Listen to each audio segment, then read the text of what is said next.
Today on the program, Cameroon decides. Campaigns have started for the legislative and municipal elections slated for February 9, 2020.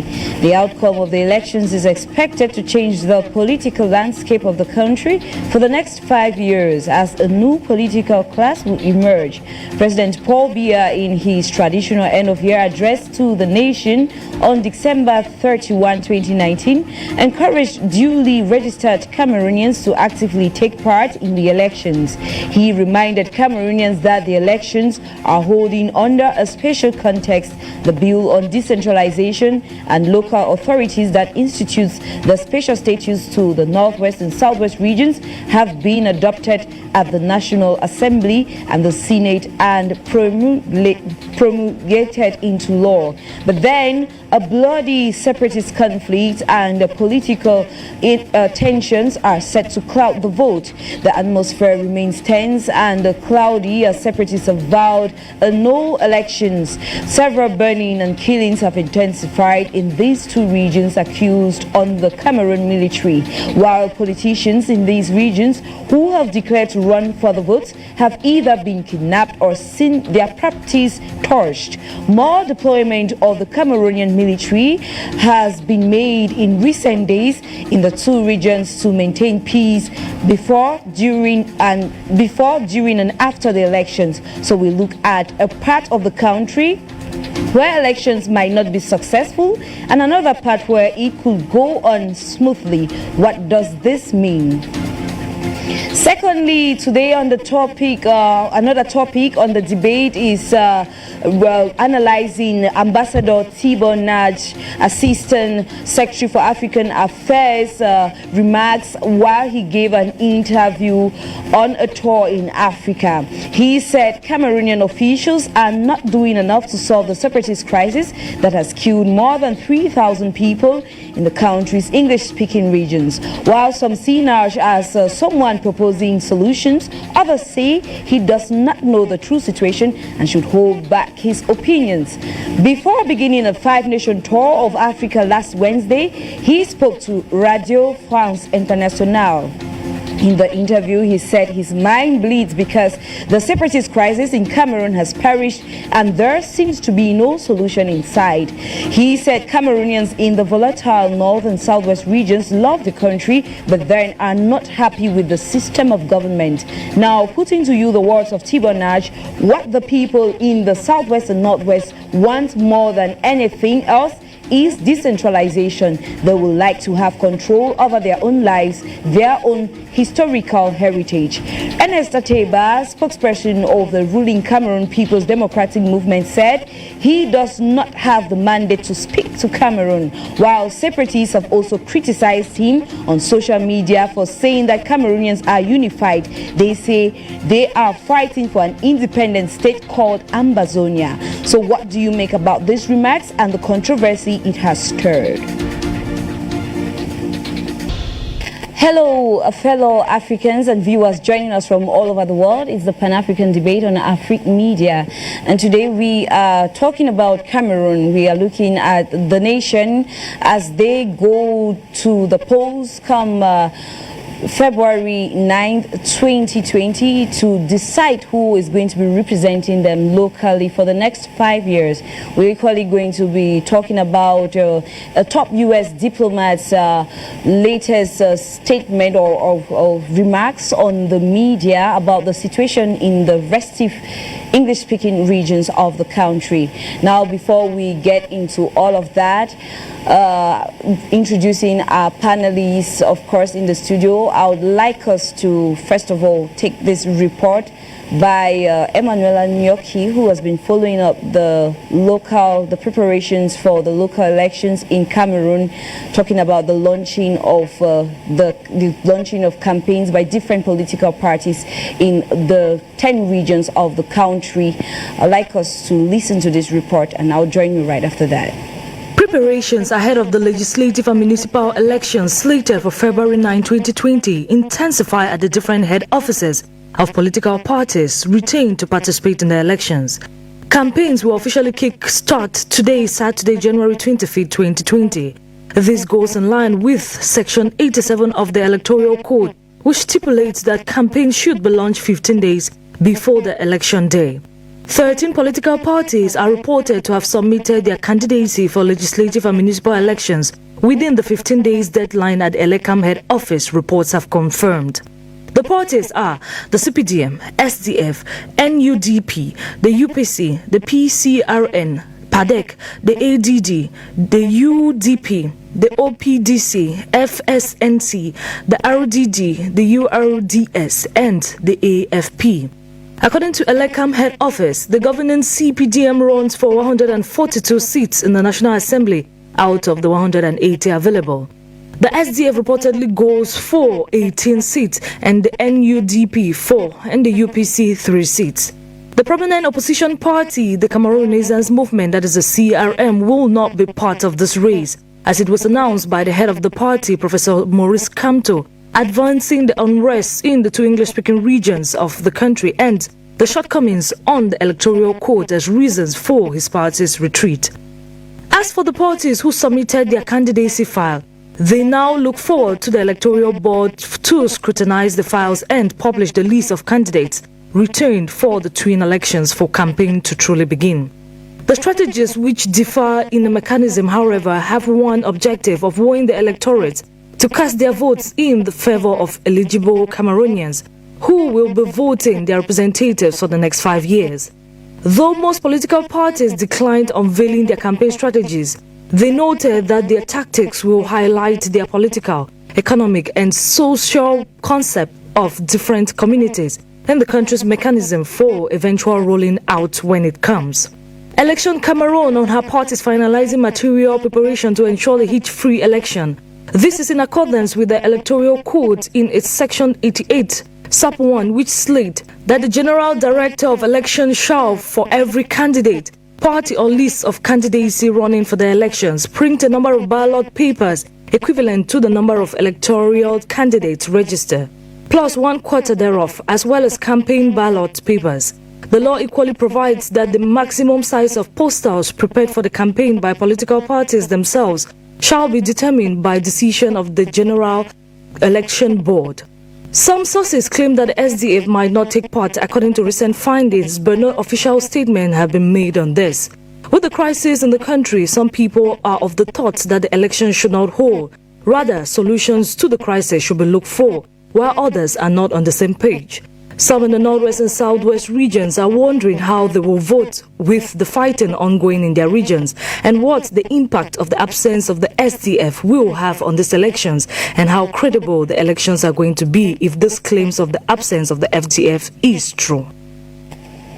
Thank you so much, Emmanuel Anyoki. And of course, that report was on the fact that the twin elections, campaigns for these twin elections have actually kicked off as opposition threatens to withdraw. And we are talking about the SDF threatening to withdraw. And it's because most of their reasons is linked to what is happening in the northwest and southwest regions of Cameroon. But then before we get into the debate, it's time for us to introduce our panelists with us here in the studio. I'm going to start with you, Barrister Malova. You are a legal mind here this afternoon. Good afternoon to you and thanks for joining us. Good afternoon. Thank you for receiving me. Thanks. Thank you, and it's always a pleasure to have you in the house, Mr. Michael Dimancho, our political analyst. Good afternoon to you, sir. Good afternoon. It's a pleasure to be here. Thanks so much. Okay, now let's dive in. Barrister Malova, despite everything that is happening in the country, analysts have said elections were bound to take place this year because if I'm sure you've been following, Cameroon last held parliamentary and local elections in 2013. They had to go to the polls in 2018, but then it was postponed twice because of the security situation. So do you agree that despite everything is happening, people should still go to the polls because they cannot have people who don't represent them locally? Actually, at this point, after postponing the elections twice by the law, and having said that, whatever happens, the law is the law. Like they say, the Latinism, la loi est Dieu, mais c'est la loi. You have to implement it just as it is. So it shows that it is ripe for the elections to happen at this point in time. But if you look now at the other side, at the other end, you see that the security concerns, especially in the northwest and southwest regions, are very worrisome for elections to really hold. But the law has stated that the elections have to hold. So, but that is one of the greatest concerns, because the civilians who are supposed to vote, the population who are supposed to vote in the northwest and southwest regions are in a situation of fear. They are in a situation of panic. Just a few days ago, from January, the beginning of this January, we've been hearing a lot of kidnap, arson, of targeting political leaders, councillors, and so on. So it's not really been easy for them, regardless of after the elections, what will happen to these people. Will the security still be there, which has been sent to the northwest and southwest at this point? So those things were supposed to be looked for. If it was, if we were to make an exception, because in every situation of the law, I think there is an exception, and it will not be too bad if an exception would have been made for it to be postponed and actual peace comes down for free and fair elections to happen. Because now we hear political parties withdrawing, sounding some kind of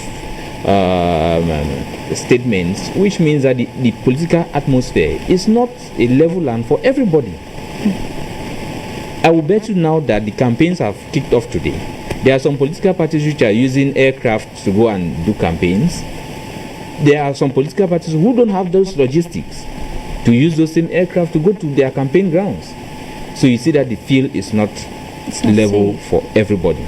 It's not level. But do you think, because some, following what some people are saying online, or even some people just sharing their thoughts, could elections be delayed in these regions and then carried on in the other part of the country? Do you think it's even possible? No, if elections are supposed to be postponed, they should be postponed in the entire country. We cannot have elections in one part of the country and we don't have in the other part of the country. Then there will be a situation of secession.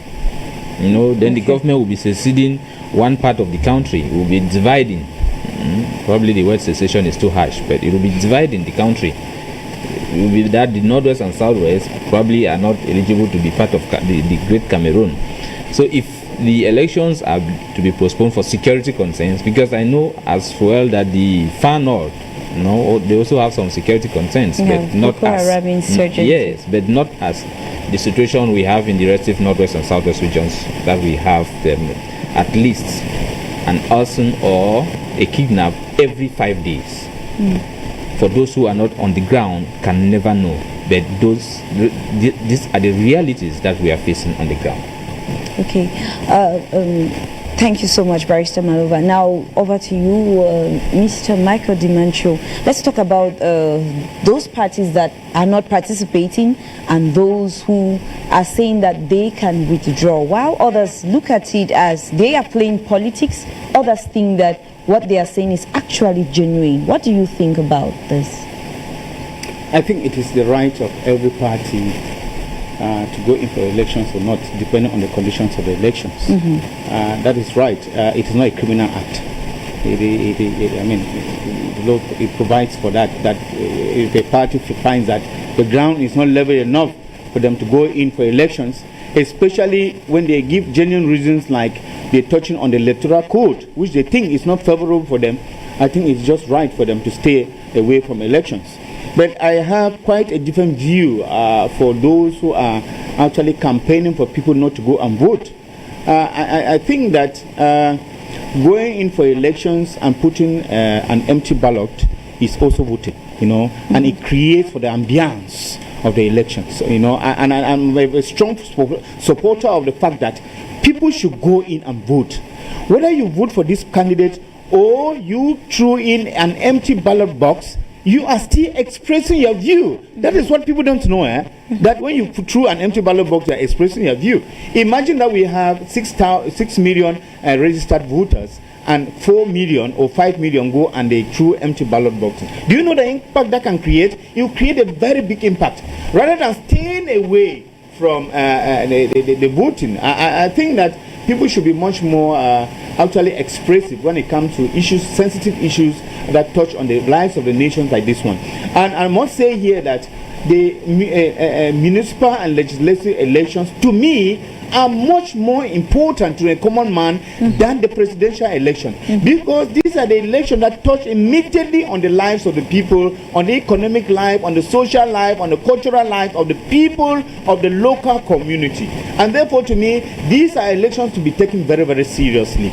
I think that regarding the issues that are rocking, the crisis rocking our nations, I think that it is high time somebody somewhere thinks that some people are speaking. And that is why you find that people are much more active, where they call them secessionary or call them terrorists or whatever. I don't know what Mr. Pope decides to call them, but I call them restorationists who are vying for the restoration of, whatever, their statehood.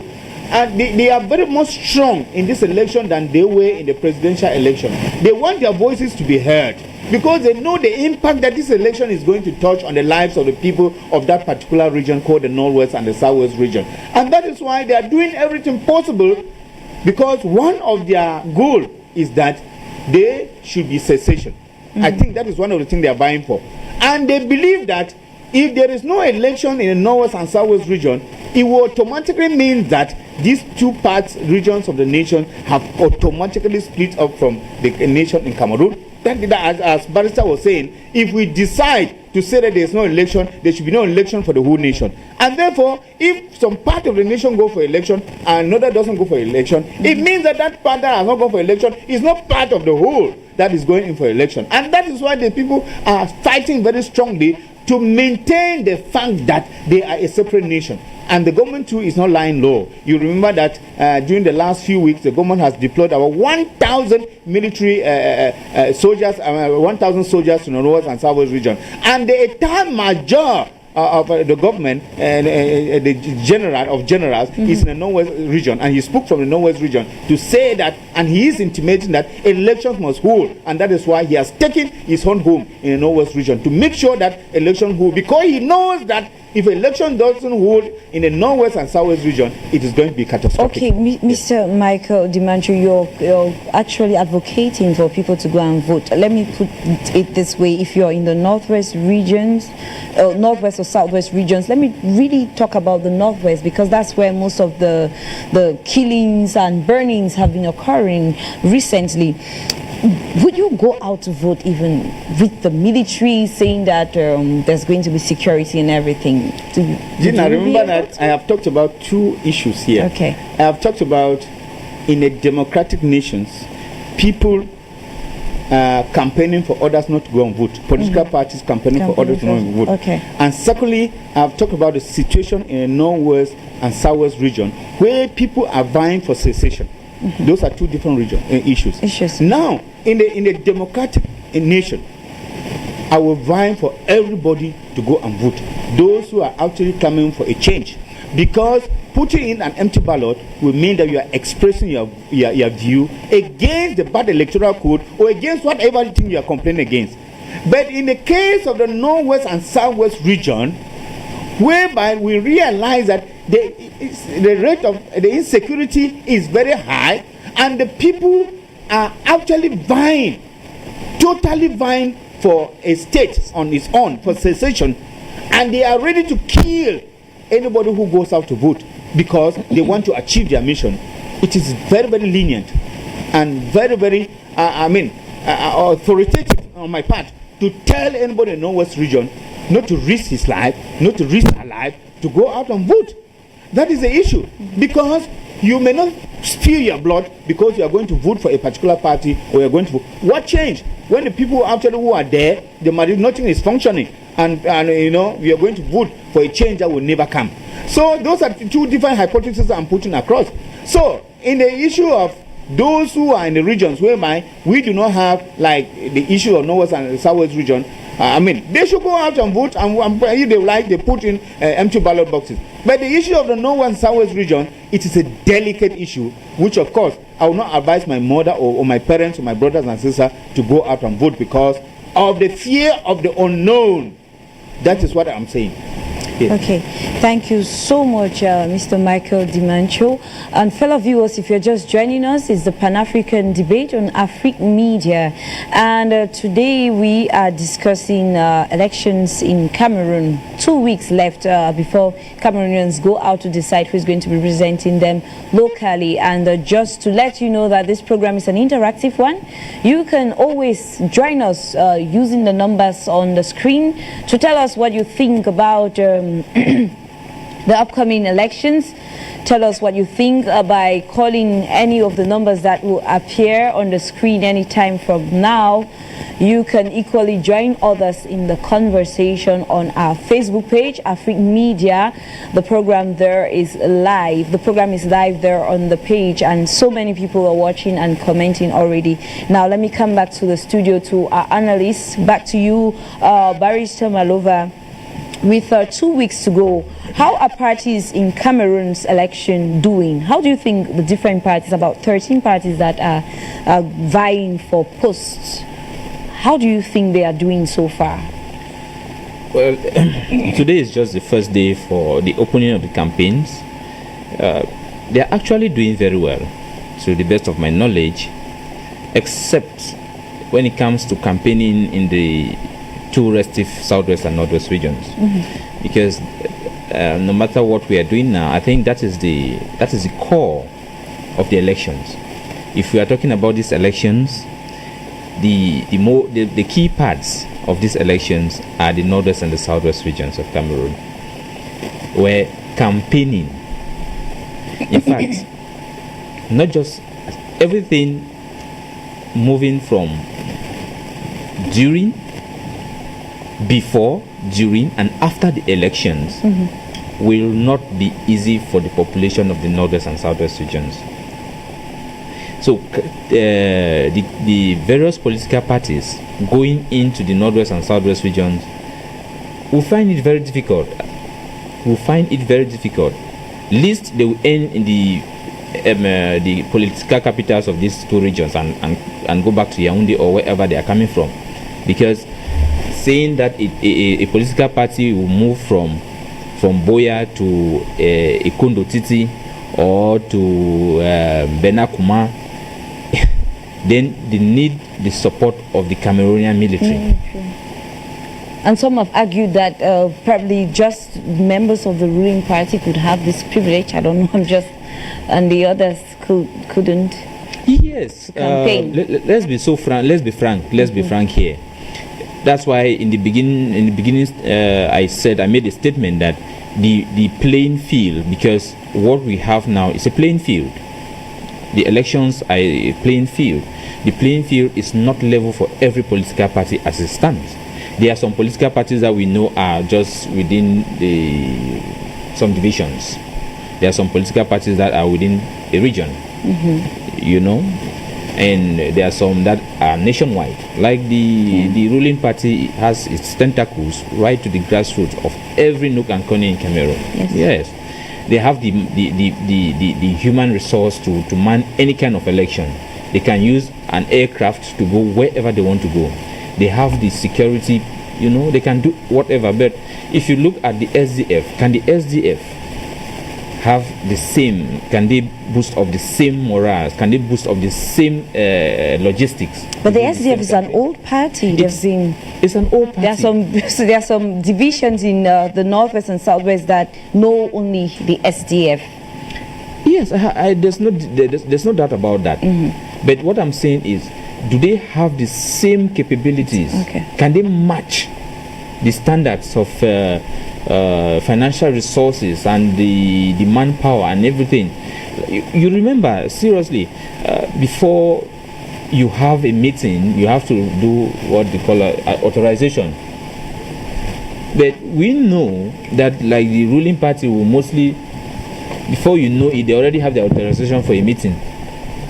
But the SDF for them or any other political party to have an authorization to hold the meeting, it's not easy. And we will find them always marching to say that they did not have authorization, but the other party is having authorization. How come? So you come to understand that the playing field is not level for everybody. So I pray that, I don't know, there's a package that the government is always giving for campaigns. I think that can help them, even though it will not be sufficient, but no, they have to try with that. Thank you so much, Barrister Malova. And let me come back to you, Mr. Dimancho. Do you agree with Barrister Malova that everything isn't equal? Like there's some discrimination. The parties, we're looking at the parties, be it the ruling party and the other parties, they don't have the same privilege, and this could be one of the reasons why some of them are even boycotting or threatening to withdraw from the upcoming elections, just like the MRC. Of course, Gina, I think this is an issue that we cannot overemphasize. You realize that every civil servant in Cameroon, in principle, is supposed to be a CPDM member. It's supposed to be a member of the ruling party. That cannot be overemphasized. Now, campaigns have started. Go to the offices on Monday or Tuesday, Wednesday, and see how many people we find in government offices. Now, go to the parking lots and then find whether you find any government car in the parking lot. They are all using all those government facilities, amenities, to go up for campaign and campaign for the ruling party, which is the CPDM. That we cannot overemphasize. How many opposition parties have those privileges? Opposition parties are barely surviving from the contributions of its members. They do not even have the finances to be able to get into the hinterlands and be able to implant their parties and be able to make campaigns. But you find that the ruling party, I was also, as campaign started today, I was making some statistics and a revision and looking at what most of the party members of the different divisions have contributed. You find a single division or a single division that has contributed the sum of 50 million francs. A single division of the ruling party, members of that ruling CPDM ruling party in a single division contributed over a sum of 50 million francs. That is actually a kind of a sum that will be contributed by the National Bureau of an opposition party. Also, there is no match here. And that is where what the opposition has always been decrying. Let the government make a distinction between a civil servant and a member of the ruling CPDM party. This has been a far cry. And you even realize that most people are obliged to join the ruling party, not because they are there to the principles, to the ideologies of the ruling party, but because they are afraid that if you do not join, you are going to be tracked by the government. And the government has created that kind of what the French call psychose. I mean, that fear in the people. You cannot run a business if you are not a ruling party. I have got many of my friends. We were just talking with Barrister before this program, that how friends run into the ruling party. When you start a business, you have to join the ruling party, because if you don't join the ruling party, they will cripple your business. And this is what we are decrying. And I'm sure this is why the most opposition parties are decrying. They don't want to get into that kind of a milieu or a ground whereby you find that somebody has a bigger opportunity ready to crush you down. Remember, there is somebody who has talked about la politique to vendre, whereby in Cameroon we look at what we gain in politics. We don't even look at the service to the nation. We don't look at the service to the communities. And equally, this is what we, the voters, are looking for during this time. And I pity us and the local voters who, when these people come this time around, they give them bags of rice, they give them cubes of soup, and they take those things, forgetting that they are going to endure again for 5 more years. And I do not blame them. They take those things because they live in misery. They do not have a daily bread. And when you see that once, you thank God for, and you take, and then your conscience is bought. And the ruling party has known about this. I watch videos on how in a certain village, I don't want to call the village here, kilos of mackerel fish and whatsoever were spread in the field, and they were distributing to the villagers, because they know they see that once in a while, they see that once in a year. The villagers flock to pick that up, and because they do not have any other option. The ruling party come with all these things, and it is only once in a year. I mean, once in 5 years, I must say, once in 5 years. And this is what we are doing. And it's more than 5 years already. I already decry this fact. I decry this fact. When you look at, there are a lot of people are living in misery, and I would like to pay a homage to one of the latest mayor who died, Wache Francis. I mean, he's a household name in terms of even he's a publisher of the Post newspaper who recently died and was buried. I know most people have struggled like that in the opposition, and they have lost their lives because I remember the GO of Bui Division at the funeral of Wache said he is sure that Wache died because of the psychological trauma of the crisis in the Northwest and Southwest region. Because the SGO confessed that the mayor confessed to him that each day he's been threatened by the secessionists, or whatever they call them. I mean, threatening him, I mean, to kill him and whatsoever. They even kidnap most of his councillors. I know people die like that out of trauma, you know.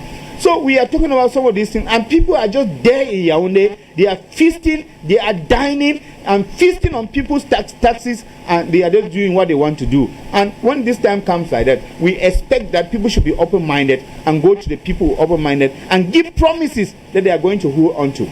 But what do? They empty the state coffers, go out for campaigns. I don't even know how much they give out for campaigns, but this is the time for them to fill their own pockets. And the oppositions are just there looking and struggling and playing on their honesty. I must say that any opposition party that has a member in the National Assembly or has a council as an opposition party is out of merit, because I know they don't have anything to give the people. It is the ruling CPDN that has everything, and therefore we are decrying this situation, and we hope that things should change. Okay, thank you so much, Mr. Michael Dimancho. Fellow viewers, just to remind you, the program is an interactive one. Join us using the numbers on the screen to participate. Now let's welcome Barrister Azza Kletus. Welcome, sir. We're talking about elections in Cameroon, and we're looking at the fact that as campaigns have been launched nationwide, we have areas where people cannot even leave their house, leave wherever they are to go out and campaign. Now, if we're looking at people not being able to campaign, we're looking, of course, at people not being able to vote on the 9th of February. Now, what will happen to the areas where candidates cannot be voted for, or even citizens in areas where citizens will not be able to get to the polls and decide who will lead them for the next 5 years? Thank you very much, Gina. Good afternoon, televiewers. Once again, it's a pleasure for me to be here. Good evening or afternoon to all the other panelists. Well, my response to your question would be a very direct one. You see, the election, a national election of this magnitude, it's a representative action. That is to say, not all the members or all the citizens of a country, although it is their legal right to do so, but usually you would rarely find an election where everybody in the nation comes out and votes.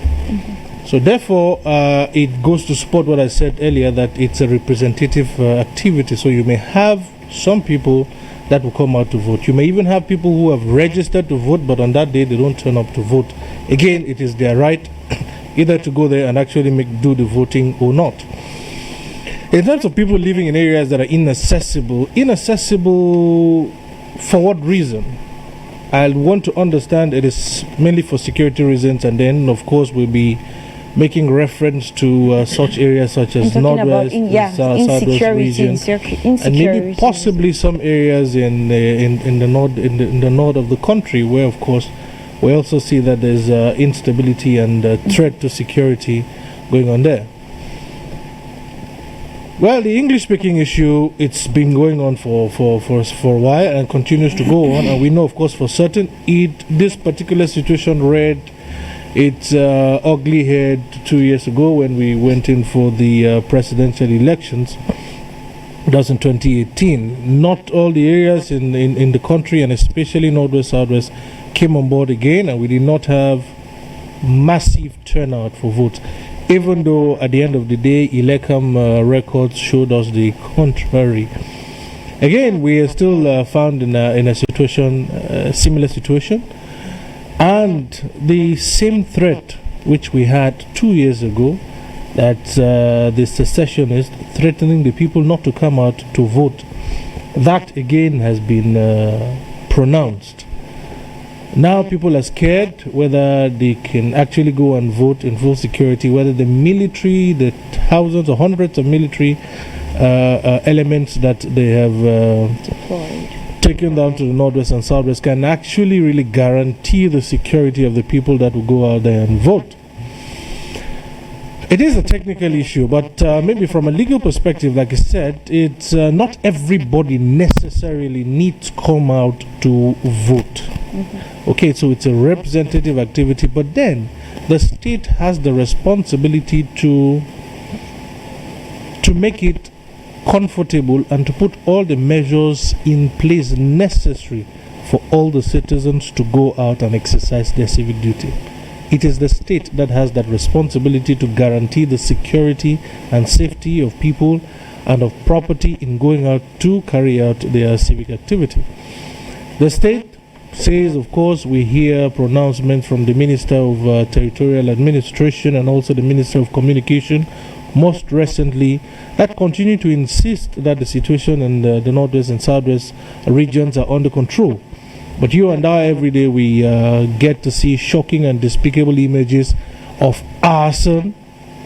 You see human beings burned to ashes. You see the charred remains of human beings slaughtered in cold blood, both civilians and military people. We continue to see that day in and day out. And we ask ourselves, how can a real election take place under such circumstances? It is a terrible thing even to conceive.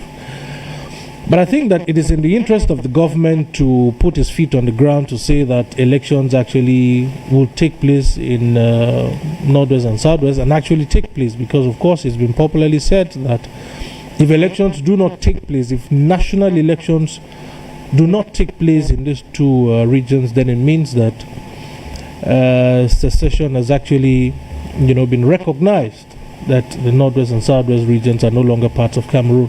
So it is in the government's interest to do everything possible to ensure that the elections do hold.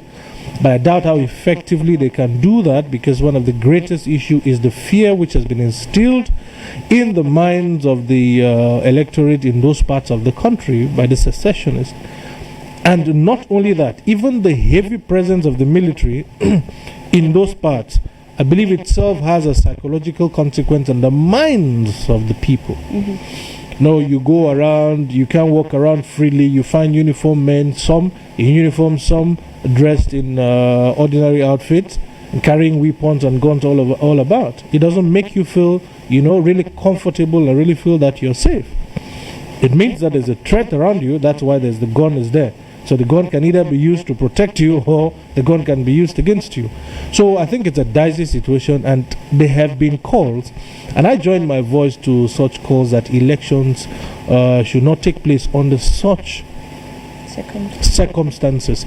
It was imperative, it was very imperative that we looked for a lasting solution to the problem that we have in those regions, and to make sure that, we sort them out and not talk about elections. The government apparently seems to have its own agenda, and it doesn't really care about how the people feel or how the people react to the government's agenda. Their all intent is to, coerce people to go ahead and vote, or some kind of, to give an impression that everything is going on well, which they can use to tell their international partners. Like we heard the president the other day was addressing the diplomatic corps, and he was able to tell them the plethora of actions which they have taken, to bring a lasting situation to the Anglophone problem. But we know the reality on ground. We know what happens there every day. So we see here is again another instance where the government is trying to, impose and to coerce people, so as to give the impression to the international partners and international community that all is well in those regions, when we know for a fact that all is not well.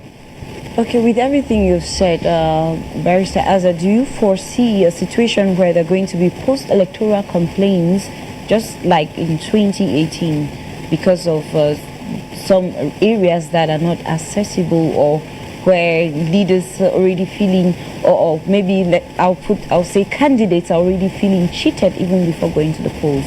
Do you think we'll see the Constitutional Council coming out again to listen to petitions as it was done in 2018? Well, the answer is it's a foregone conclusion. You see, the question you asked much earlier about how balanced is the political landscape for all the political parties was I think it's a very good question. I would want to just attempt a little answer to that question before I go on to specifically answer this one.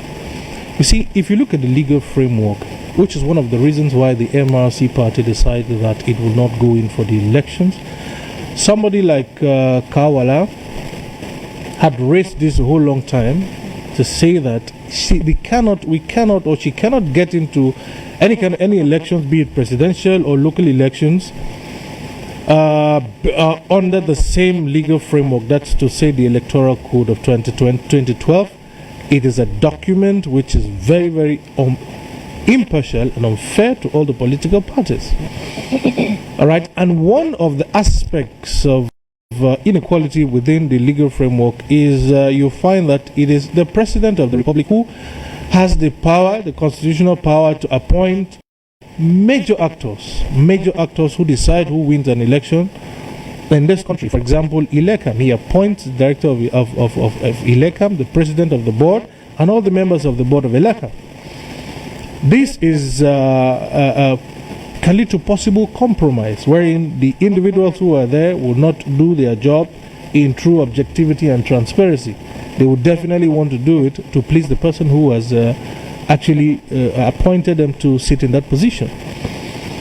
And the concept of petitions going before the Constitutional Council, I call it a concept because it's actually it's nothing pragmatic. We saw it during the presidential elections. You know, there was the farce that political parties could go to before the Constitutional Council and make their petitions. Again, as one of the major players that are responsible for the proclamation of results, members of the Constitutional Council are appointed by the President of the Republic. That again is another inequality, because all the other political parties do not have such a constitutional power that can enable them to make such a decisive appointment, which is very important in the electoral process. Now, talking about petitions, I tell you, the idea of a constitutional council is one of the greatest scams that political parties are just waking up. I think the wake up started during the 2018 presidential election, when they found out that unlike the regime which used to take place previously under the Supreme Court, where you could take petitions before the Supreme Court, it's at that level for election petition, it becomes a court of original jurisdiction. That's to say, it can hear matters originally and pass a decision, all right, a decision which is not appealable. Its decision is final, but the point I'm making is it has the powers. It is a court of law that has the powers to sit down, listen to parties, follow procedure, receive evidence, pass judgment. You understand? But the Constitutional Council is not a court. It is only a council, and the law says all its responsibility is to sit down there and proclaim the results. It doesn't have the powers to receive post-electoral petitions. It will tell you that it is not a court. So this is a misunderstanding that people had previously, thinking that the Constitutional Council was a better organ than the Supreme Court, not knowing that the technicality which was played by the regime in power is that the Constitutional Council, which is supposedly the apex organ when it comes to election matters, does not have the powers to admit, to receive petitions, does not have the powers to rule on those petitions.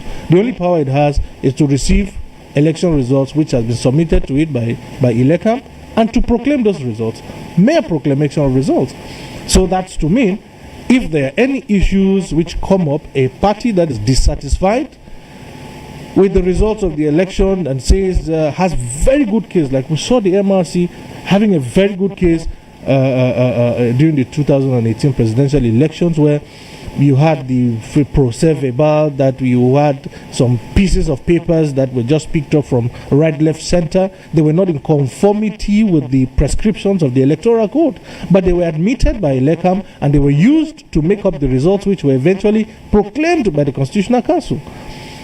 Candidates had posted, they had very, very cogent cases which they took before the Constitutional Council.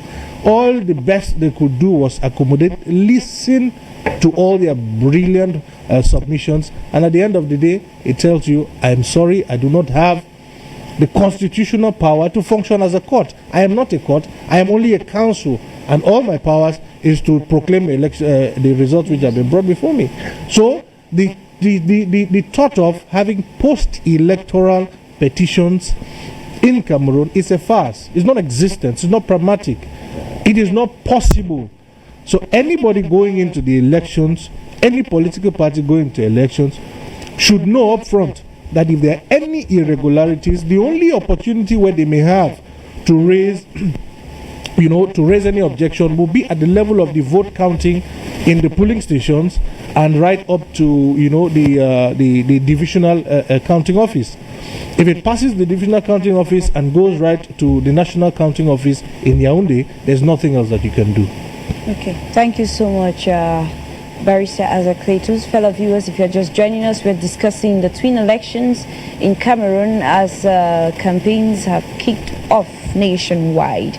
Now, you can always join us using the numbers on the screen to participate, or you join others in the conversation on our Facebook page. Let me come back to you, Barrister Malova. Let's look at the Electoral Commission. Do you think that they have learned from the past, because they had they made some errors, of course, which were pointed out as members of the different parties complained to the Constitutional Council after the elections? We're looking at post-election chaos. Do you think the Electoral Commission, Elecam, is going to take into consideration some of the things that happened last year and actually are going to work hard this year to make sure that there is no chaos after the elections on the 9th of February, or just after the results are proclaimed, because that's where it's going to start from? Normally, I think like my learned brother just said here, what we'll have here is a polishing of a situation which has already been going on. There will not be any change. And at this time around, even going to the Constitutional Council, I don't see it even live on television like it was in 2018. I fear that it will not even be live if there are any electoral petitions, even, because one of the main brains or the strong opposition parties are not even going. Like the MRC is not going. The SDF is just going kind of a shadow way, limping way, So all the other political parties which are opposition political parties, to me, are opposition political parties in disguise, which are encrypted with the CPDM emblems. So they will hardly come out and criticize anything that will really happen. So I don't see anything that the Electoral Commission will do different from what it has been doing in the past years. Like my learned brother said, if they have to contest the election, they should take this advice and contest from the grassroots. Once it passes the divisional levels of Elecam, you cannot contest again. That's why we had the problem of the 32 pages that were missing in the air. And the Constitutional Council is it's really, its hands are tied. It's just there to proclaim the results. Even if you give them the evidences, and there are some documents at last time that were presented to the Constitutional Council which were not in conformity with the procedure in which you send evidences. What about, we had a situation last year where one of the candidates, last 2 years, yes, one of the candidates actually decided to join join another leader, that's Cameroon, but then we still had his to do a coalition. he did a coalition, but then we had his paper there on tables. We had his own paper there on tables. We have leaders or candidates who are already pulling off. We have SDF candidates who have just said recently that they are not going to vote. Do you think Elecam is taking into consideration all of these so that we don't have a situation where these people are still considered like they're going to go into like elections? In 2018, it was a blunder on the part of the electoral board or Elecam that a candidate withdrew or formed a coalition with another candidate, and his ballot papers were still in the polling stations, which means that the mechanism is either slow or it is how can I put it, lack of a word to describe the mechanism. It is not efficient at all. The ballot papers of the Leonard Senior Barrister Muna were supposed to be withdrawn immediately, his candidature, because it is 24 hours. That is what the law states. It is 24 hours. Okay. So within the period of that 24 hours, let his ballot papers get out. So the problem is it was inefficient because they could not do it within the 24 hours. Okay. All right. They could not do it within the 24 hours. So to me, even then, it needs an amendment, because we have over 356 subdivisions. For you to go around those subdivisions in 24 hours by telephone call or whatever means they have to withdraw those papers is still not easy. So most certainly they need an amendment in that law. The electoral code needs an amendment. It is not because it will favor some people or whatever. It needs an amendment to suit the conditions of elections for every citizen in Cameroon. Okay. Thank you so much, Barrister Malova. Fellow viewers, we are waiting for your contributions. Just to remind you again, the numbers are on the screen. Tell us what you think about the upcoming elections in Cameroon as campaigns have kicked off nationwide today.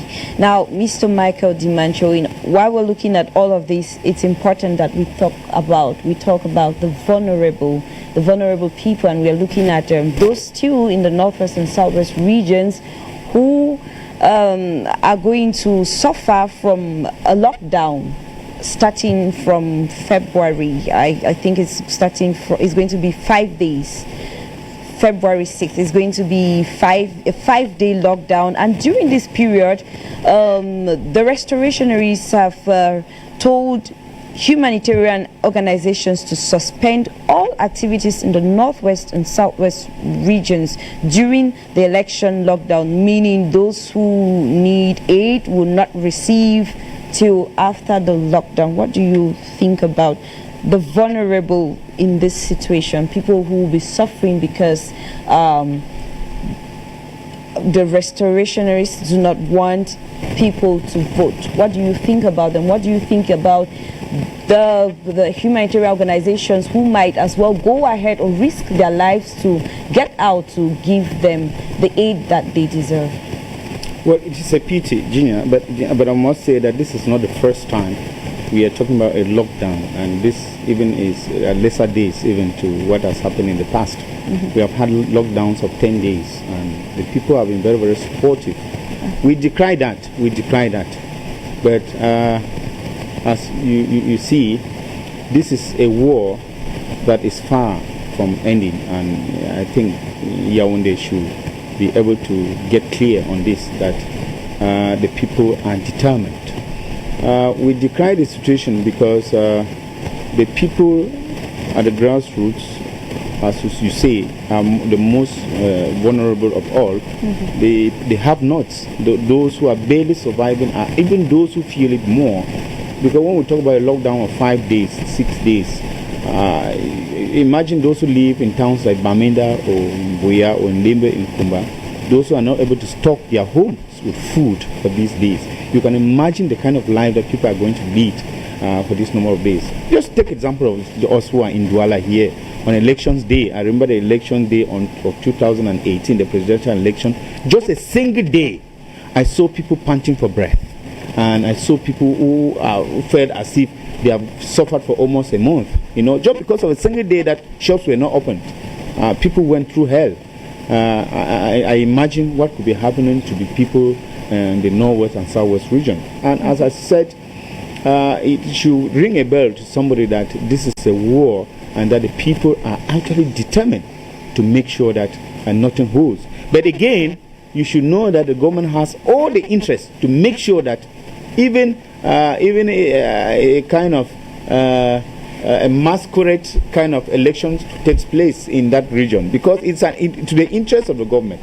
Because if nothing goes on the 9th in the northwest and southwest region, you understand the implication on the government of Cameroon. This is going to change a historical fact. I mean, it's going to be very historic in Cameroon, because it's going to change a lot of things. So the government is tooth and nail. They want everything to hold. And I've been asking myself, and so this is what we are going to experience, that we are going to have some results that we don't know where those results are coming from.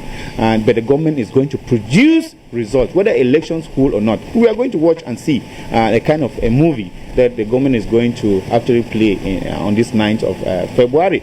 Because since they are bent on seeing the elections hold, they are going to make sure that results come out. I mean, we saw the experiences, I believe the experiences of 2018, how the government actually produced some kind of results that we were not able to verify. So I pray, I actually pray that the humanitarian organizations who are there, they too have to keep safe.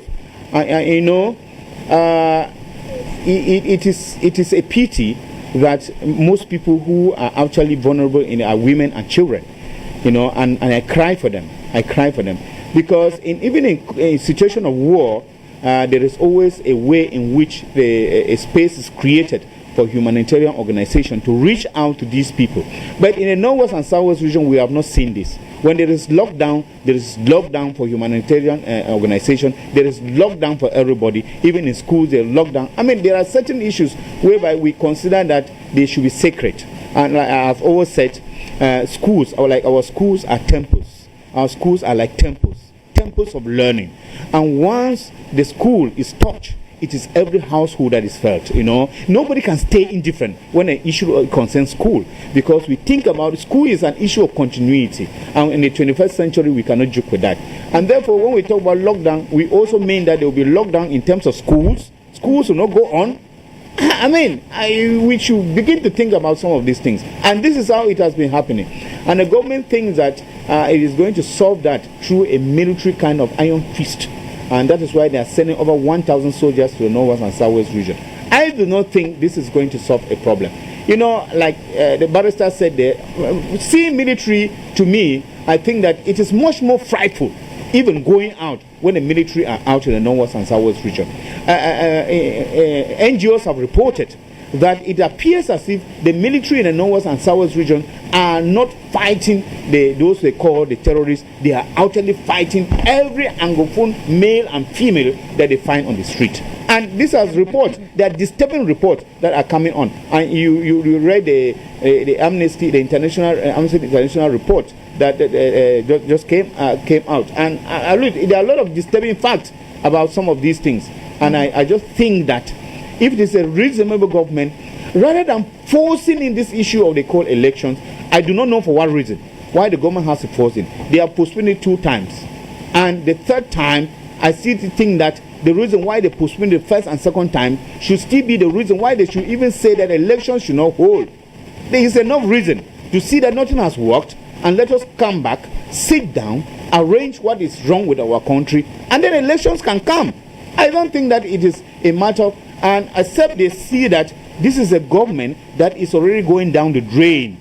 and they feel that they have to hurriedly go in for election so that at least for the next 5 years they just have to sit them comfortable and know whatever happens, at least they have taken up their position and they can begin to go on and on what they are doing. If not, I do not see any reason why they should put people under this kind of suffering, where people are going to suffer, especially in these two regions, and for about 3, 4, 5, 6 days because of the issue of election. That is not going to produce any result.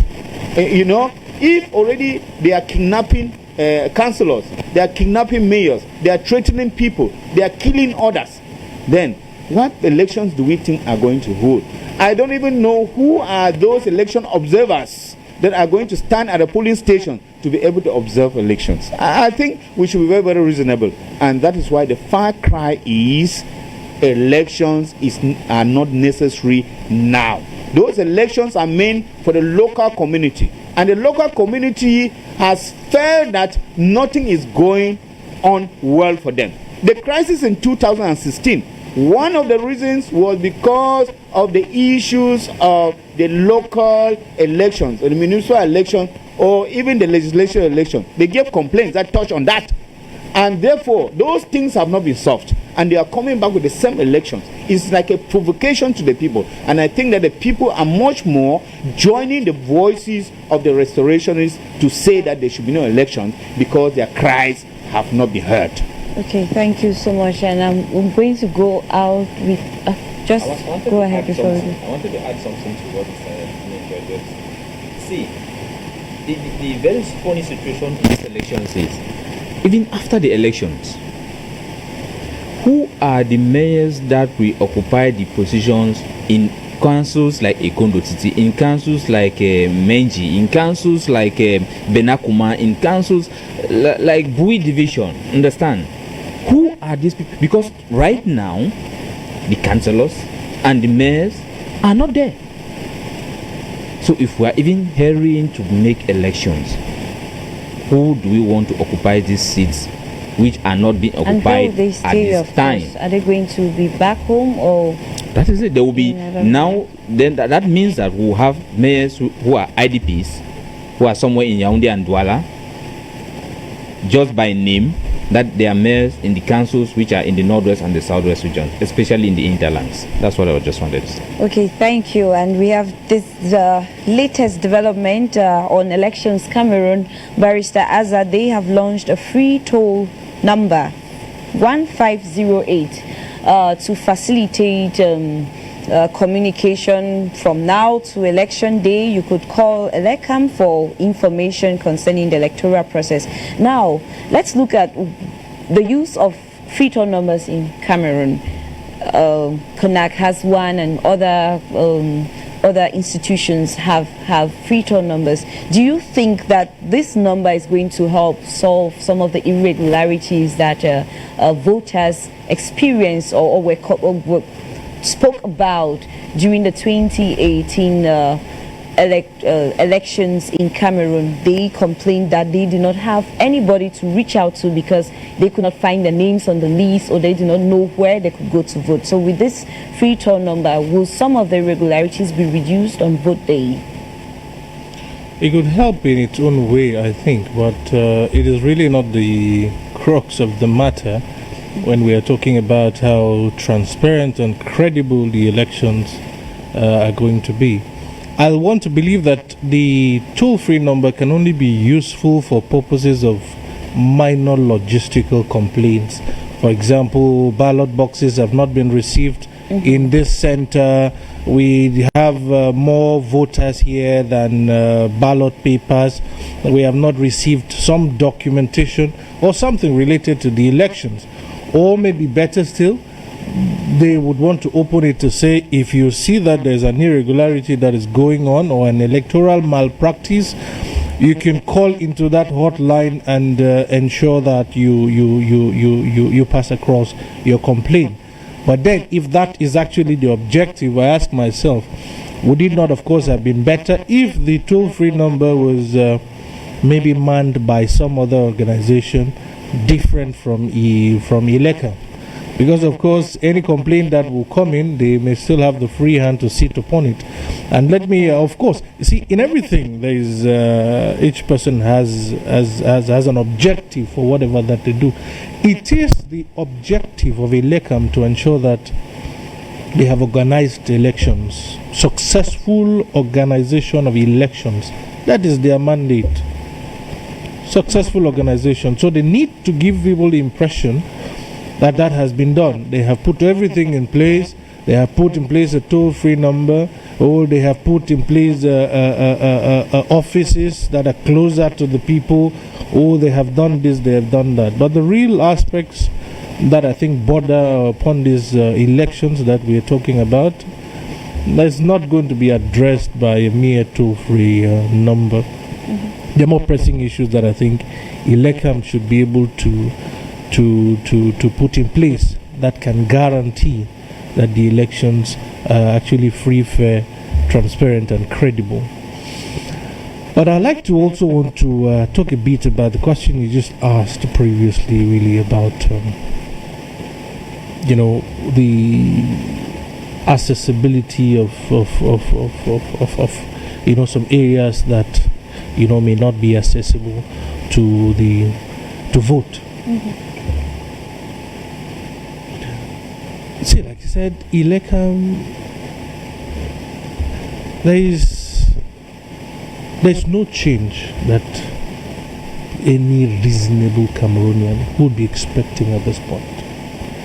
If we want to ask ourselves, are we hoping to have something that is different from what we saw in 2018? Even looking at the council of ELECAM itself, there has been no change. This is the presidential election. So the same people are certainly going to give you the same result.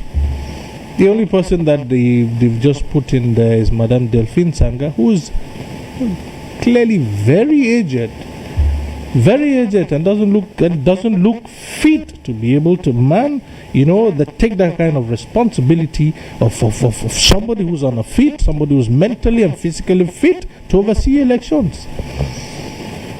The electoral code has not been changed. No aspect of the electoral code has been changed. The laws are still the same. The people are still the same. The setup is still the same. The framework is still the same. How can we ever expect that there will be possible change? Even the situation now is more dire than it was 2 years ago. Many more people have died. Many more people have become refugees. Many more people have become internally displaced. We now have so much of international attention towards Cameroon than it was before. And with the worsening crisis, and even international crisis group are coming out with damaging reports. Things are getting worse, but the government prefers to remain adamant and to go ahead to organize what it calls an election, which is not relevant at this time. Public opinion is that it is not relevant. Public opinion is that it should not occupy the place of priority that is being given. Public opinion is that there are other things that you can do besides the elections. Of what good is an election for a country that is apparently divided in many fronts? A country that itself cannot, guarantee general security to people and to property. Now, what good is an election? There is nothing that is more sacrosanct than peace. If there is no peace, there can be no development, and there can also be no credible and effective elections. People are being slaughtered and butchered every day, and what we give preference to is elections.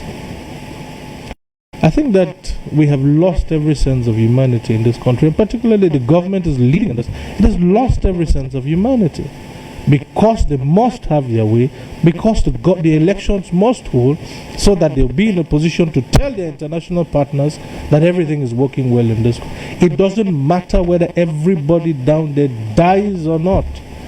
So long as they get the chance to be able to show a report card to the international community and to the world that elections have taken place, then that is satisfactory to them.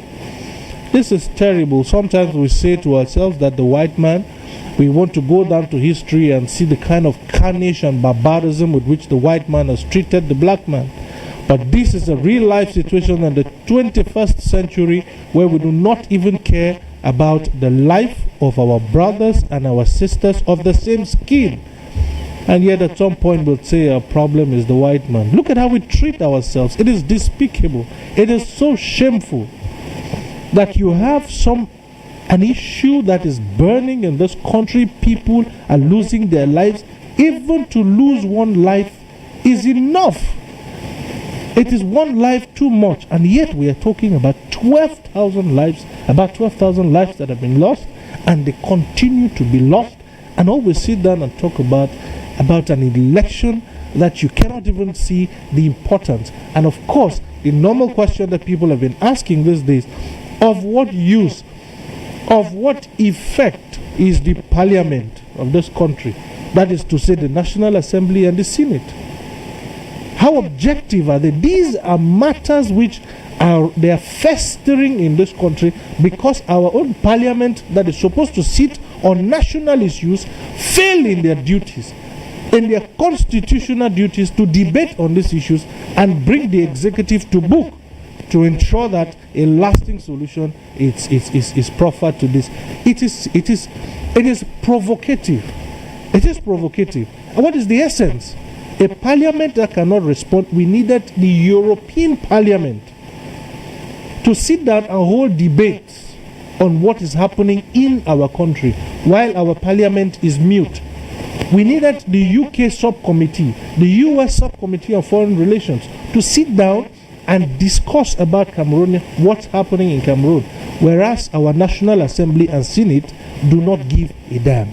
And yet we are prioritizing legislative elections. Of what use are the legislators to the country if they cannot put their hands together or bring the executive to book, to put the executive under pressure to ensure that lasting peace is restored in the country? So I think that there are lots of other things that we can prioritize, and we must prioritize in this country better than the elections that we're talking about now. Okay, thank you so much, Barrister Azakletus. Now let's move to the other topic. We're talking about a U.S. top diplomat's latest remarks in an interview on while he was having his tour in Africa. He said he is worried about the situation in the English-speaking regions of Cameroon. His words were, his heart actually bleeds. And he said that what the people in these regions actually want more than anything else is decentralization. They would like to have control over their own lives, their own historical heritage. Now, some have seen him as proposing someone who is just proposing solutions. Others say that he does not know the situation of the country. He doesn't know what actually is happening in Cameroon and should hold back his opinions. And these are people who think a solution to the crisis in Cameroon should come from within and not from outside. And it's coming from the same person who has said the Cameroonian government isn't doing anything to solve the crisis in the country. I'm going to throw this as a general question to all of you here, dear panelists. Do you think someone like Tibonaj, who has served in Cameroon and who has been made ambassador to Africa for African affairs, doesn't know what is happening in the country? I'm starting with you, Barrister Malova. Thank you very much for that question. It will be a fallacy to say that Mr. Nagy doesn't understand what is happening in Cameroon. He understands what is happening in Cameroon very well. But when it comes to international relations and international politics, it is not as you want it to be or straightforward or so normal in the everyday life. First of all, Cameroon is a very sovereign nation that has the ability to do whatever it likes within its territorial integrity. It doesn't need to take any instructions from any other foreign power. They can only advise, they can only lobby, they can only, all those things. They cannot give direct responsibility towards Cameroon. But normally, this is somebody who has come out a number of times with a number of views and opinions, like you say. That's why some ponder that he is trying to give a solution to the problem, and some say that he is just blabbing words and playing the time politics, which the government is also playing, because the government is playing the time politics, just to walk with time and then see how time will play, so at the thing will die naturally. So he has said it.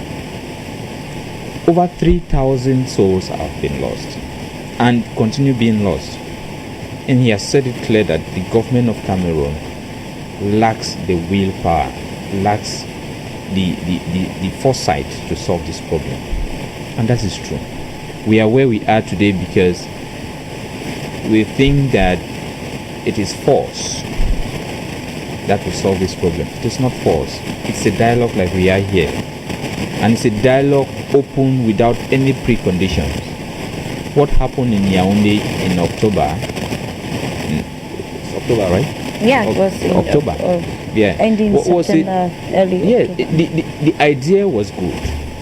The idea was good, but when it came to the implementation of that idea, it became somehow prone to please the power that be, because they avoided certain topics. They said some topics were taboo topics, and in a situation of crisis, no taboo topics should be. Bring all the topics. It is preferable for Mr. Dimacho to tell me that where I'm standing, or my position, or my point of view, convince me through arguments that my point of view is not okay, and if I take his point of view, then we are doing the right thing.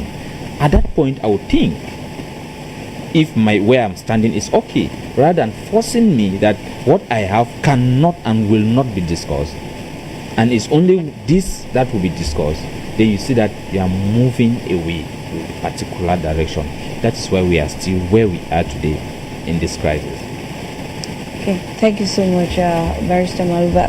Mr. Michael Dimancho, from the stance the USA has been taking on Cameroon and the crisis, would you say that someone who, like a top diplomat who actually represents them, has no idea about what is going on in Cameroon after he made this statement on Radio France International?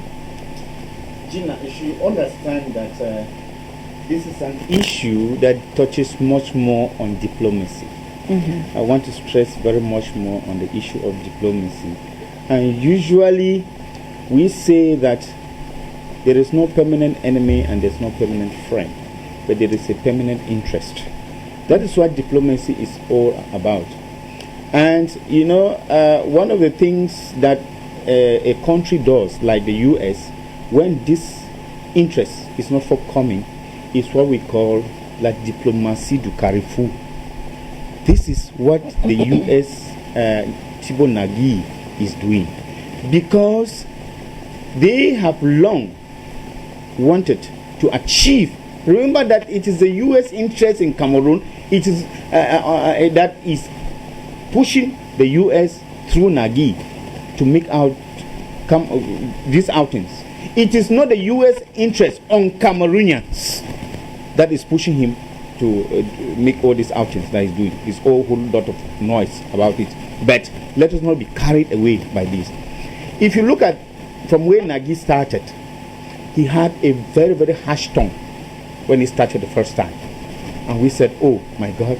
People said, this is a savior coming. And I said, watch, be very careful. This harsh tone is because their interest was not being met. And they needed this harsh tone to get closer to what they wanted.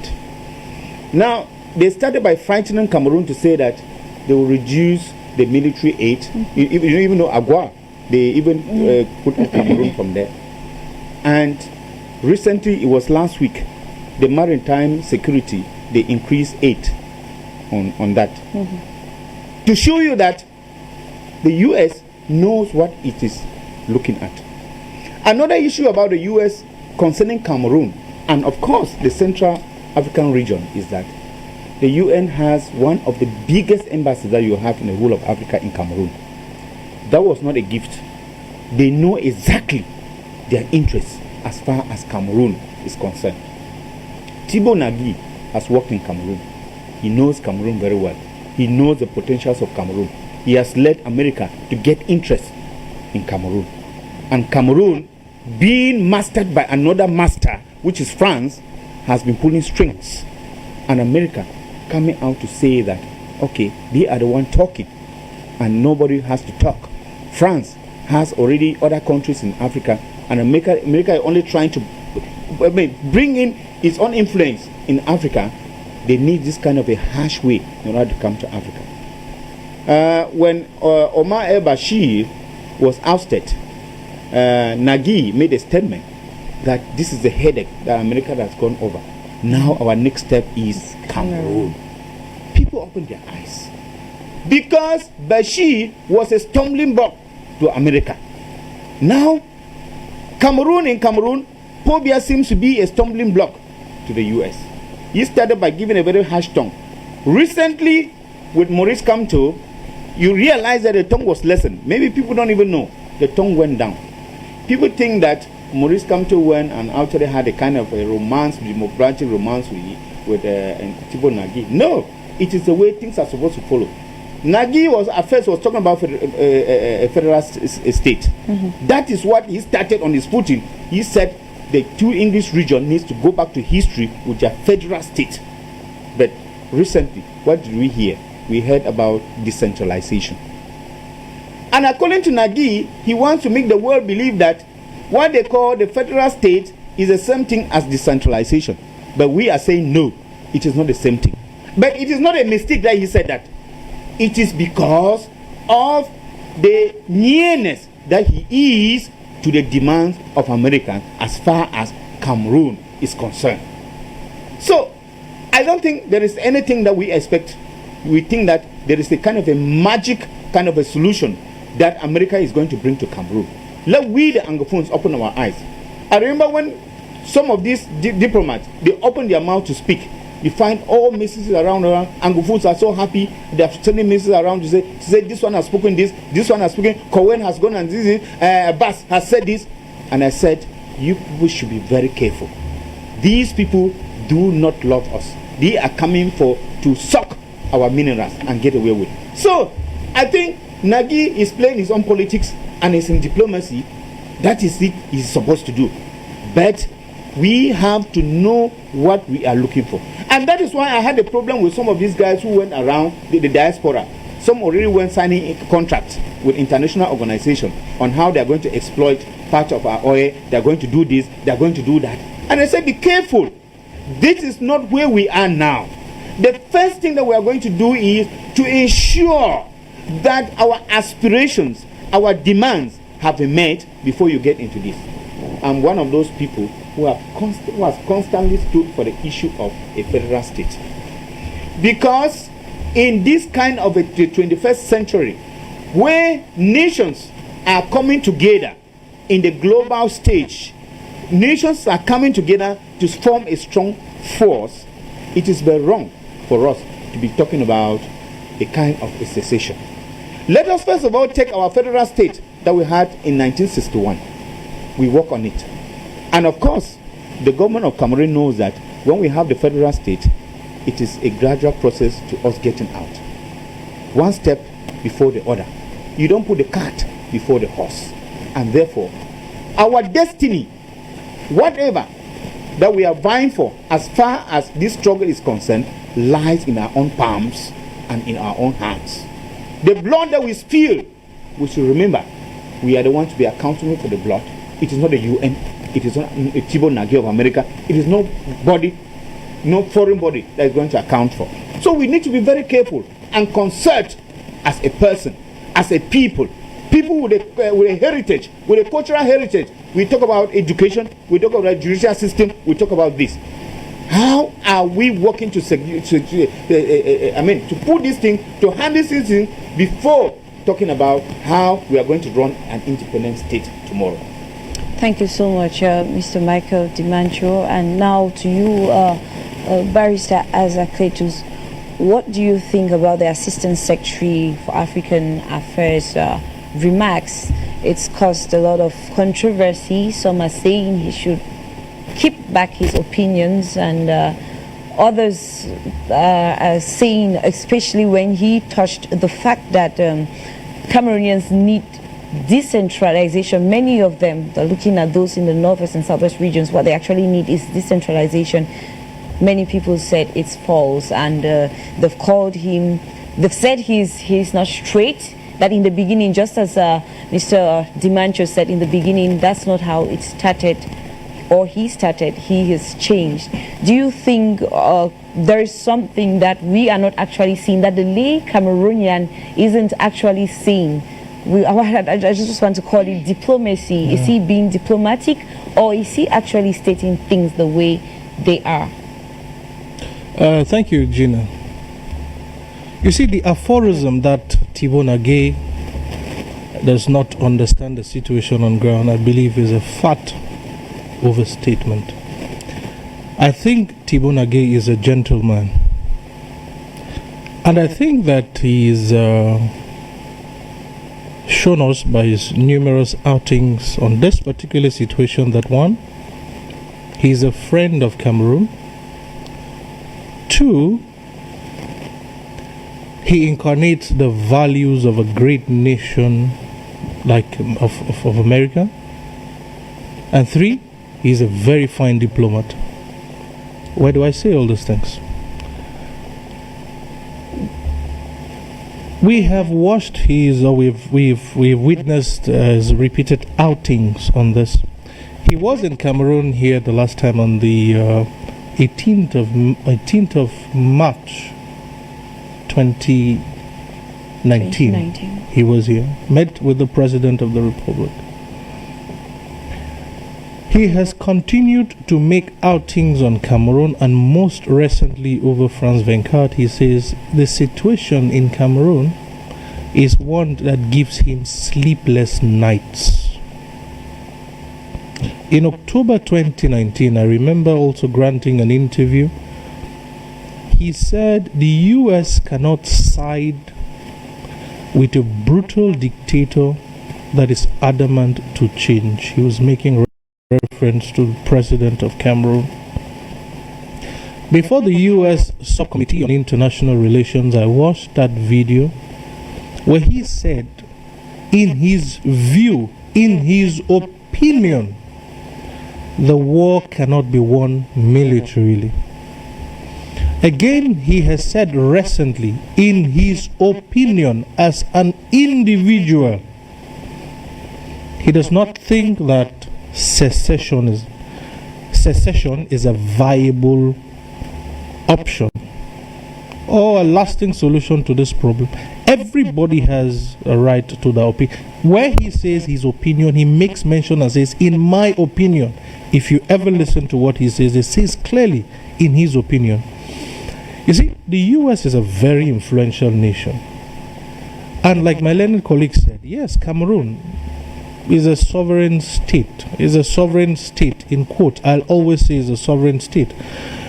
On paper, because eventually there are very much practical things that determine that a country is sovereign, takes its own decision by itself, it has its own money, determines its own economic and fiscal policies. But we all know who do all those things for Cameroon. So even the thought that Cameroon is a sovereign country, yes, in the eye of the Committee of Nations, it is a sovereign country because it's been given that status within the Committee of Nations or civilized nations. Thibon Agé is in no way imposing on the government of Cameroon. He is, as a diplomat, say what he thinks, and as the US ambassador Peter Ballerin has always said, the US is always it's available to put hands to collaborate so as to bring a lasting solution to this problem. So I believe that all the outing he is doing, is to proffer his own possible suggestions on the matter. One of the reasons I say that he is a gentleman, you all remember that even the visit of the Secretary General of the United Nations precedes his. The visit of the Secretary General of the Commonwealth precedes his. They had all raised concern about the deteriorating situation in Cameroon. But after they met with the President of the Republic, you and I know we never heard anything from them again. Thibonage has never dropped in the ball. He has continued to follow up the situation, and he is abreast with the situation and makes scintillating comments about it. Some of them advise, because he is a diplomat with extensive experience. He has worked in Africa for close to 20 years. He knows the terrain. So some of them are words of advice. Some of them are his plain opinion about his view of things, about the possible outcome of the various situations that they put in place. Let me clarify. What I think is this. The US is not so interested as in saying they are the ones that started this war in the first place, so that they can come out at this point, to project themselves as a friend that brings the solution in a time of need. We all know how this started, and I've never heard anybody say at the cradle of the Anglophone crisis is an American action. So that's to tell you that they do not have an interest in the crisis that we have presently. Well, whatever saying that they may want to crash in on that is another matter altogether. But the point I want to make at this juncture is that it is in the general interest of the United States that there should be peace in every part of the world. Let us not forget that there are Cameroonians, a lot of Cameroonians that do regular public demonstrations in the United States, asking the government of the United States to take action. We have petitions that have been written by pressure groups in Cameroon to United States authorities, asking them to take action in the situation that's going on in Cameroon. It will be a state, it would be an island or very cold and inhumane if they decide to stay silent in the face of all such cries and petitions that people are making. But because they have limited powers in terms of how they can go in and change the situation by themselves, that's why you find their diplomat talking. I would ask you a question. Do you think that there is no Secretary of State in France who is in charge of African affairs? Do you think that there is no Secretary of State in Germany, in the German diplomatic organigram, who is in charge of Africa? I'll ask you, how many of them have you heard say a word? The fact that Thibonage comes out to put his voice to what's going on in this country, I think we should never crucify him, but we must listen and applaud him for being almost the lone diplomat in the world who comes out and says the things as they are. Okay, Barrister Azakletus, I'm going to stay with you as we conclude on the topic, and then I come back to the other panelists. In his interview, as he said, his mind bleeds for Cameroon. He said there seems to be no solution inside. Do you agree with him? We even have panelists who have sat on this panel and said in 2 weeks the crisis could be solved. Do you agree with him that there seems to be no solution for the crisis inside? I'm still with Barry. Okay, but see, when you look at the action that the government is pursuing as the solution to the crisis, I think that it is a misnomer that I'll say to you that I have a headache and you go look for me iodine to put on my forehead. It's the most nonsensical thing you can think about. There is a problem. The problem has a root. Look at it from the root cause and solve it at that point. People have asked for dialogue. The government, first of all, they have always been dodgy, and it has proven from all the actions that there is no sincerity in solving this problem from their side. In the first place, they denied blatantly that there was ever an Anglophone problem. Till this day, the government has not come out to say there is an Anglophone problem and we're looking to solve it. And even this grand national dialogue we're talking about, they were looking at how the Cameroon in general, and not even the Anglophone situation in particular, which is the cause of so much international attention towards Cameroon. They didn't look at it from that angle. And then they come out now with some form of special status. People keep clamoring for federalism. Well, I think it is the inclination to want to remain in that polity that we used to be in 1961, which gave us an opportunity to express ourselves within the national framework of the two Cameroons. I think that is why what is made. But in essence, there are various forms of federalism. You could still have and say there are two states in terms of the amount of power that is devolved in the federal states. It is not worth it. You can still have a high concentration of power on the capital, and it is not devolved to the various federations. You know, such a situation where we call it a confederal setup, where they just come together, you know, it's just a structure, but in terms of devolution of powers still remain centralized. That, when we say federalism, I believe if people mostly say, let's go back to the 1961. In 1961, a lot of powers was given, which even the government is not willing to call in that name federalism and say we had passed federalism, now let's try something else, which is decentralization.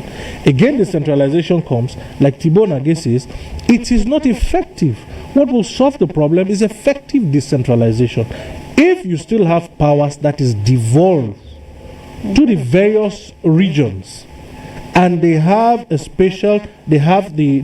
prerogative and the powers where they can decide their own affairs, the issues about their daily lives to a larger extent, then that of course can also be a satisfactory solution to the problem.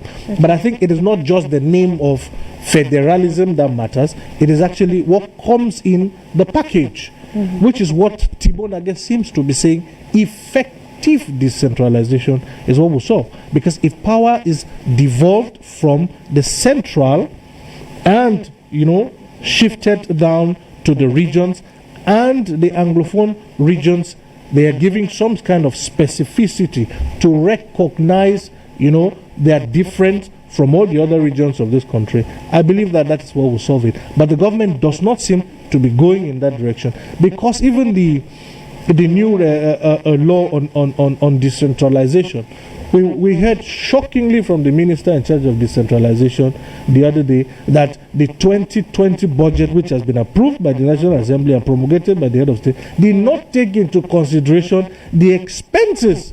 It did not take into consideration the new disposition on decentralization. And then you ask me, or I ask myself, who is fooling who?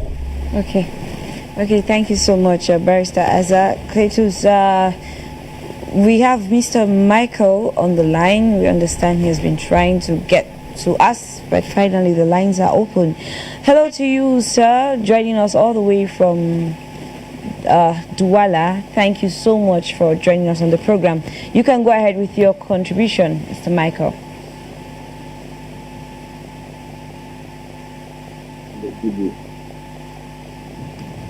Hello. Yes, sir. If you're already on the air, go ahead with your contribution. If you can hear me, go ahead. Hello. Hello. Call center, can you tell Mr. Michael to go ahead with his contribution? I want to give my little contribution on the program. Hello? Please go ahead, sir. You're already on air. Now, concerning what Thibault Nagé said on the issue in Cameroon, now, what I want us to analyze and take into consideration, that is a political statement made by Thibault Fibonacci. It is not the solution to the problem that Cameroon is having. It is a political language that Fibonacci is making, because America have records of human rights abuses in Cameroon, and there will be a day that there will be those records on the table, and the Cameroon government, the regime, will go in for it. So my proposal, with respect to the statement that Fibonacci has made, is that we should go to the root cause, like what the panelists is saying, the root cause of the problem. And the people of Cameroon should not take the statement that Fibonacci made as effective destabilization as if it is siding with the Cameroonian government. No. They shouldn't see it as a solution to the problem. The solution to this problem is to go to the root cause. And let me tell you, at the end of this crisis, before we end this problem, we must sit on the table to bring out the root cause. Thank you so very much.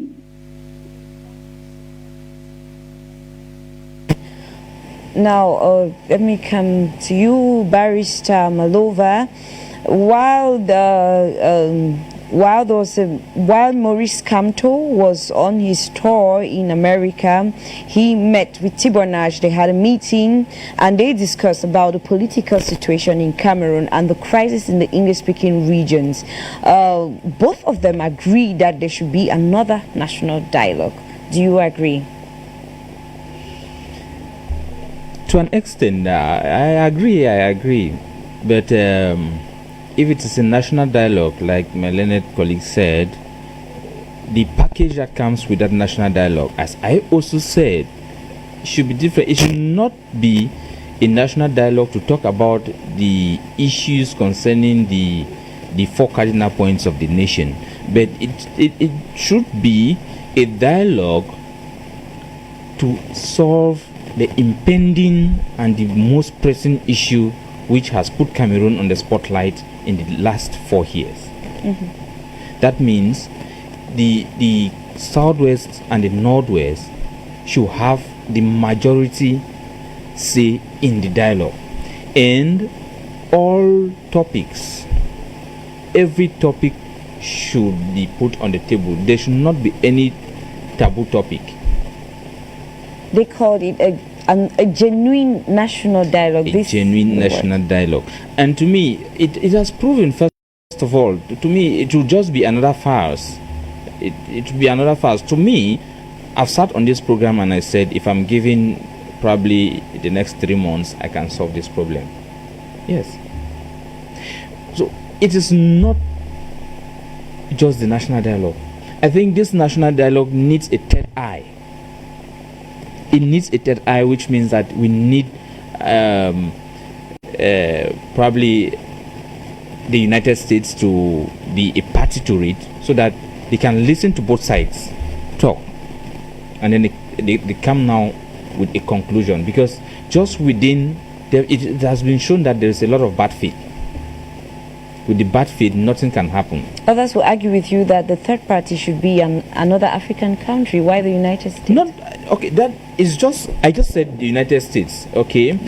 You know, in mediation, the both parties, they choose the person to stand. Okay. You know, it should be a unanimous decision of the two parties.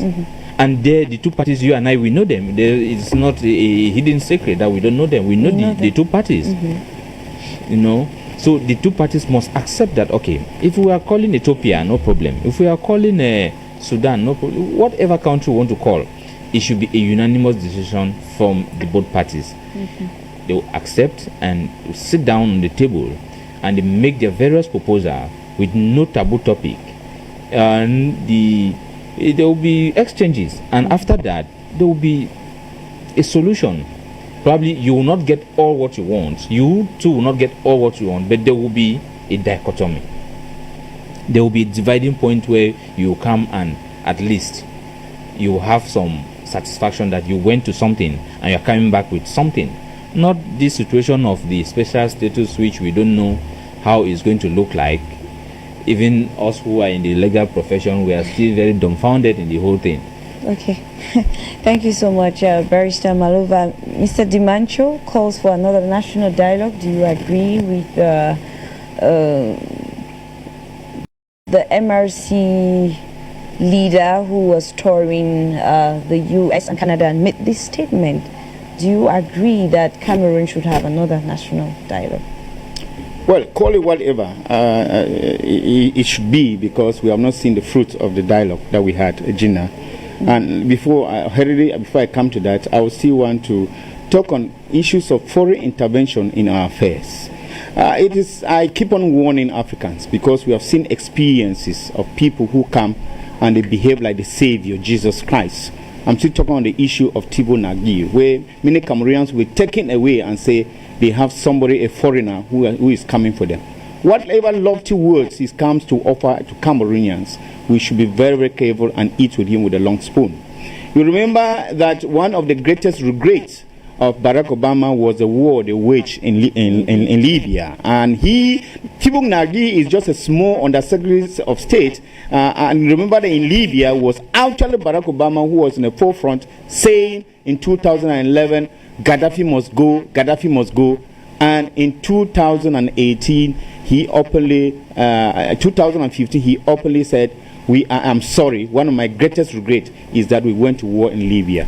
Look at the role of America in Iraq. Look at the role of America in Afghanistan. Look at the role of America in Iran and so many other countries. And we Africans, we keep on being fooled when somebody comes with lofty words and with very, very cajoling words to us. Yes, of course, his boldness makes us think that, yes, he's that kind of a panacea for Cameroonians. But I think we Africans need to be very, very careful from what we have seen in history. Now, coming back to the issue of the national dialogue, I think, to me, nothing actually happened, because I have not seen anything, actually, the fallout of that dialogue in Cameroon. And that is why we said, we needed an inclusive dialogue. What was that dialogue about? We needed a dialogue whereby we have an independent referee of that dialogue. You cannot call for a dialogue whereby you are the very person who is going to decide on what is supposed to. You are at war with somebody and then you call it for a dialogue between the two of you. And you are having actually the upper hand to decide on what will happen after the dialogue. We advised that there should be an independent referee in this dialogue. We advised that actually those who matter as far as that dialogue is concerned, who are the Anglophone leaders, should be considered. If we still quote the famous Thibault Nagui, who actually said we should go back to the Swiss talks. He has been talking about that, because that was an independent kind of a negotiation that we are going to have with the Swiss government leading. But at the end, about the middle of those talks, the Cameroon government realized that if they get to the talks, they are going to be the losers, because they are not going to achieve what they have to achieve, because they have already preempted. They already knew the result of the sham called a dialogue that we are talking about. And that is why they came and organized this kind of what they call a dialogue. I mean, that was like playing to the gallery, you know, to play to the gallery, to the international community, to see that they are making an effort, and which, of course, the effort has proven futile. The effort had no base. It was bottomless. And that is why it flowed out so easily. And we are calling, we may even have 2, 3, 4 dialogue, because the one dialogue that we had was, I will call that a contact tour that was going to set the stage for a real dialogue to happen in Cameroon. Because actually what came out of the dialogue, we have not seen how they have been transformed into after real realities. You know, they have not been, ideas have not been incarnated to anything to go by. And therefore, Cameroon needs to go back to the drawing board. Okay, thank you so much, Mr. Dimancho. Thank you, dear panelists, for making time out of your busy schedule to be here with us here in the studio. Thank you, viewers, for watching and for participating one way or the other. We also give thanks to the technicians here with us in the studio. Now, from wherever you're watching us, it's goodbye for now. And remember, you can watch this program again on Monday from 3 p.m. Goodbye.